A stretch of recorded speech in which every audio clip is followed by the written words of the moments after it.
Wuthering Heights, published November 24th, 1847.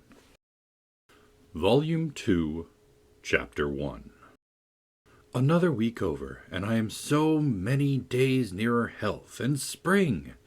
I have now heard all my neighbors' history at different sittings, as the housekeeper could spare time from more important occupations. I'll continue it in her own words, only a little condensed. She is, on the whole, a very fair narrator, and I don't think I could improve her style. In the evening, she said, the evening of my visit to the Heights, I knew, as well as if I saw him, that Mr. Heathcliff was about the place, and I shunned going out because I still carried his letter in my pocket and didn't want to be threatened or teased any more. I had made up my mind not to give it till my master went somewhere, as I could not guess how its receipt would affect Catherine. The consequence was that it did not reach her before the lapse of 3 days. The 4th was Sunday, and I brought it into her room, after the family were gone to church. There was a manservant left to keep the house with me, and we generally made a practice of locking the doors during the hours of service, but on that occasion the weather was so warm and pleasant that I set them wide open, and, to fulfill my engagement, as I knew who would be coming, I told my companion that the mistress wished very much for some oranges, and he must run over to the village and get a few, to be paid for on the morrow. He departed, and I went upstairs. Mrs. Linton sat in a loose white dress with a light shawl over her shoulders, in the recess of the open window, as usual. Her thick, long hair had been partly removed at the beginning of her illness, and now she wore it simply combed in its natural tresses over her temples and neck. Her appearance was altered, as I had told Heathcliff, but when she was calm there seemed unearthly beauty in the change. The flash of her eyes had been succeeded by a dreamy and melancholy softness. They no longer gave the impression of looking at the objects around her. They appeared always to gaze beyond, and far beyond. You would have said, out of this world. Then the paleness of her face, its haggard aspect having vanished as she recovered flesh, and the peculiar expression arising from her mental state, though painfully suggestive of their causes, added to the touching interest which she wakened, and invariable to me, I know, and to any person who saw her, I should think, refuted more tangible proofs of convalescence and stamped her as one doomed to decay. A book lay spread on the sill before her, and the scarcely perceptible wind fluttered its leaves at intervals. I believe Linton had laid it there, for she never endeavoured to divert herself with reading or occupation of any kind, and he would spend many an hour in trying to entice her attention to some subject which had formerly been her amusement. She was conscious of his aim, and in her better moods endured his efforts placidly, only showing their uselessness by now and then suppressing a wearied sigh, and checking him at last with the saddest of smiles and kisses. At other times she would turn petulantly away and hide her face in her hands, or even push him off angrily, and then he took care to let her alone, for he was certain of doing no good. Gimmerton Chapel bells were still ringing, and the full, mellow flow of the beck in the valley came soothingly on the ear. It was a sweet substitute for the yet absent murmur of the summer foliage, which drowned that music about the grange when the trees were in the leaf. At Wuthering Heights it always sounded on quiet days, following a great thaw, or a season of steady rain. And of Wuthering Heights Catherine was thinking as she listened, that is, if she thought or listened at all. But she had the vague, distant look I mentioned before, which expressed no recognition of material things either by ear or by eye. "There's a letter for you, Mrs. Linton," I said, gently inserting it in one hand that rested on her knee. "You must read it immediately, because it wants an answer. Shall I break the seal?" "Yes," she answered, without altering the direction of her eyes. I opened it. It was very short. "Now, read it," I continued. She drew away her hand and let it fall. I replaced it in her lap and stood waiting till it should please her to glance down, but that movement was so long delayed that at last I resumed. "Must I read it, ma'am? It is from Mr. Heathcliff." There was a start and a troubled gleam of recollection, and a struggle to arrange her ideas. She lifted the letter and seemed to peruse it, and when she came to the signature she sighed. Yet still I found she had not gathered its import, for upon my desiring to hear her reply she merely pointed to the name, and gazed at me with mournful, questioning eagerness. "Well, he wishes to see you," said I, guessing her need of an interpreter. "He's in the garden by this time, and impatient to know what answer I shall bring." As I spoke, I observed a large dog, lying on the sunny grass beneath, raise its ears as if about to bark, and then, smoothing them back, announcing by a wag of the tail that someone approached whom it did not consider a stranger. Mrs. Linton bent forward and listened breathlessly. The minute after, a step traversed the hall. The open house was too tempting for Heathcliff to resist walking in. Most likely he supposed that I was inclined to shirk my promise, and so resolved to trust to his own audacity. With straining eagerness, Catherine gazed toward the entrance of her chamber. He did not hit the right room directly. She motioned me to admit him, but he found it out, ere I could reach the door, and in a stride or two was at her side, and had her grasped in his arms. He neither spoke nor loosened his hold, for some 5 minutes, during which period he bestowed more kisses than ever he gave in his life before, I dare say. But then my mistress had kissed him first, and I plainly saw that he could hardly bear, for downright agony, to look right into her face. The same conviction had stricken him as me, from that instant he beheld her, that there was no prospect of ultimate recovery there. She was fated, sure to die. "Oh, Cathy, oh, my life, how can I bear it?" was the first sentence he uttered, in a tone that did not seek to disguise his despair. And now he stared at her so earnestly that I thought the very intensity of his gaze would bring tears into his eyes, but they burned with anguish. They did not melt. "What now?" said Catherine, leaning back, and returning his look with a sudden clouded brow. Her humour was a mere vein for constantly varying caprices. "You and Edgar have broken my heart, Heathcliff, and you both come to bewail the deed to me, as if you were the people to be pitied. I shall not pity you, not I. You have killed me, and thriven on it, I think. How strong you are! How many years do you mean to live after I'm gone?" Heathcliff had knelt on one knee to embrace her. He attempted to rise, but she seized his hair and kept him down. "I wish I could hold you," she continued bitterly, "till we were both dead. I shouldn't care what you suffered. I care nothing for your sufferings. Why shouldn't you suffer? I do. Will you forget me?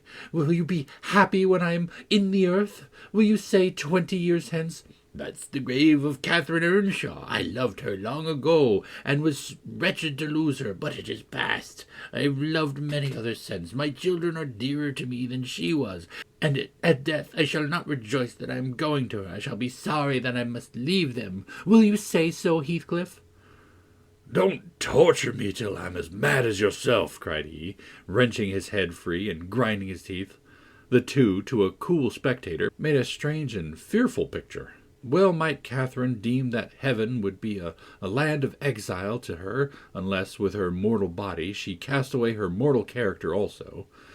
Her present countenance had a wild vindictiveness in its white cheek, and a bloodless lip, and scintillating eye, and she retained in her closed fingers a portion of the locks she had been grasping. As to her companion, while rising himself with one hand, he had taken her arm with the other, and so inadequate was his stock of gentleness to the requirements of her condition, that, on his letting go, I saw 4 distinct impressions left blue in the colourless skin. "Are you possessed with a devil, to talk in that manner to me, when you are dying? Do you reflect that all those words will be branded in my memory, and eating deeper eternally after you've left me? You know you lie to say I've killed you, and, Catherine, you know that I could as soon forget you as my existence. Is it not sufficient for your infernal selfishness that while you are at peace I shall writhe in the torments of hell?" "I shall not be at peace," moaned Catherine, recalled to a sense of physical weakness by the violent, unequal throbbing of her heart, which beat visibly and audibly under this excess of agitation. She said nothing further till the paroxysm was over. Then she continued, more kindly, "I'm not wishing you greater torment than I have, Heathcliff. I only wish us never to be parted, and should a word of mine distress you hereafter, think I feel the same distress underground, and for my own sake forgive me. Come here and kneel down again. You never harmed me in your life. Nay, if you nurse anger, that will do worse to remember than my harsh words. Won't you come here again? Do!" Heathcliff went to the back of her chair and leant over, but not so far as to let her see his face, which was livid with emotion. She bent round to look at him. He would not permit it. Turning abruptly, he walked to the fireplace, where he stood silent with his back towards us. Mrs. Linton's glance followed him suspiciously. Every movement woke a new sentiment in her. After a pause and a prolonged gaze, she resumed, addressing me in accents of indignant disappointment. "Oh, you see, Nelly, he would not relent a moment to keep me out of the grave. That is how I'm loved. Well, never mind, that is not my Heathcliff. I shall love mine yet, and take him with me. He is in my soul, and," added she musingly, "the thing that irks me most is this shattered prison, after all. I'm tired of being enclosed here. I'm wearying to escape into that glorious world, and to be always there, not seeing it dimly through tears, and yearning for it through the walls of an aching heart, but really with it, and in it. Nelly, you think you are better and more fortunate than I, in full health and strength. You are sorry for me. Very soon that will be altered. I will be sorry for you. I shall be incomparably beyond and above you all. I wonder he won't be near me."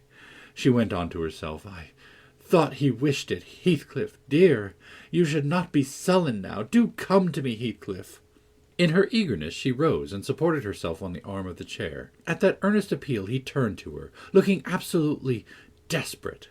His eyes, wide and wet at last, flashed fiercely on her. His breast heaved convulsively. An instant they held asunder, and then how they met I hardly saw, but Catherine made a spring, and he caught her, and they were locked in an embrace from which I thought my mistress would never be released alive. In fact, to my eyes, she seemed directly insensible. He flung himself into the nearest seat, and on my approaching hurriedly to ascertain if she had fainted, he gnashed at me, and foamed like a mad dog, and gathered her to him with greedy jealousy. I did not feel as if I were in the company of a creature of my own species. It appeared that he would not understand, though I spoke to him, so I stood off and held my tongue in great perplexity. A movement of Catherine's relieved me a little presently.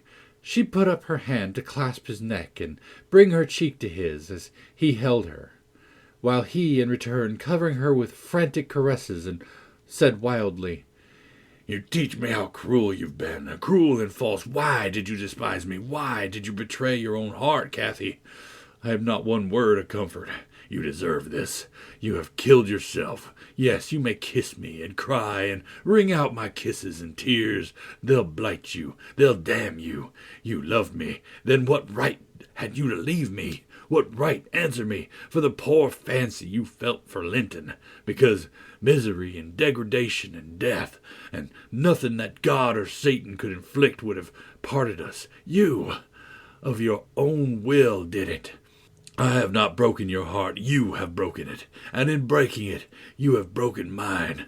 So much the worse for me that I am strong. Do I want to live? What kind of living will that be when you, oh God, would you like to live with your soul in the grave?" Let me alone, sobbed Catherine. "If I've done wrong, I'm dying for it. It is enough. You left me too, but I won't upbraid you. I forgive you. Forgive me." "It is hard to forgive and to look at those eyes and feel those wasted hands," he answered. "Kiss me again, and don't let me see your eyes. I forgive what you've done to me. I love my murderer, but yours, how can I?" They were silent, their faces hid against each other, and washed by each other's tears. At least, I suppose the weeping was on both sides, as it seemed Heathcliff could weep on a great occasion like this. I grew very uncomfortable meanwhile, for the afternoon wore fast away. The man whom I had sent off returned from his errand, and I could distinguish by the shine of the westering sun of the valley a concourse thickening outside Gimmerton Chapel porch. "Service is over," I announced. "My master will be here in half an hour." Heathcliff groaned a curse and strained Catherine closer. She never moved. Ere long I perceived a group of the servants passing up the road towards the kitchen wing. Mr. Linton was not far behind. He opened the gate himself and sauntered slowly up, probably enjoying the lovely afternoon that breathed the softest summer. "Now he is here," I exclaimed. "For heaven's sake, hurry down. You'll not meet anyone at the front steps. Do be quick, and stay amongst the trees till he's fairly in." "I must go, Cathy," said Heathcliff, seeking to extricate himself from his companion's arms. "but if I live, I'll see you again before you are asleep. I won't stray 5 yards from your window." "You must not go," she answered, holding him as firmly as her strength allowed. "You shall not, I tell you." "For 1 hour," he pleaded earnestly. "Not for 1 minute," she replied. "I must. Linton will be up immediately," persisted the alarmed intruder. He would have risen and unfixed her fingers by the act. She clung fast, gasping. There was mad resolution in her face. "No!" she shrieked. "Oh, don't go! It is the last time. Edgar will not hurt us. Heathcliff, I shall die! "Damn the fool! There he is!" cried Heathcliff, sinking back into his seat. "Hush, my darling, hush, Catherine. I'll stay. If he shot me so, I'd expire with a blessing on my lips." And there they were fast again. I heard my master mounting the stairs. The cold sweat ran from my forehead. I was horrified. "Are you going to listen to her ravings?" I said passionately. "She does not know what she says. Will you ruin her, because she has not the wit to help herself? Get up! You could be free instantly. That is the most diabolical deed that you ever did. We are all done for, mistress, and servant." I wrung my hands and cried out, and Mr. Linton hastened his step at the noise. In the midst of my agitation, I was sincerely glad to observe that Catherine's arms had fallen relaxed and her head hung down. "She's fainted or dead," I thought. "So much the better. Far better that she should be dead than lingering a burden and a misery maker to all about her." Edgar sprang to his unbidden guest, blanched with astonishment and rage. What he meant to do I cannot tell. However, the other stopped all demonstrations at once by placing the lifeless-looking form in his arms. "Look there. Unless you be a fiend, help her first, then you shall speak to me." He walked into the parlour and sat down. Mr. Linton summoned me, and with great difficulty, and after resorting to many means, we managed to restore her to sensation. But she was all bewildered. She sighed and moaned, and knew nobody. Edgar, in his anxiety for her, forgot her hated friend. I did not. I went, at the earliest opportunity, and besought him to depart, affirming that Catherine was better, and he should hear from me in the morning how she passed the night. "I shall not refuse to go out the doors," he answered, "but I shall stay in the garden. And, Nellie, mind you keep your word tomorrow.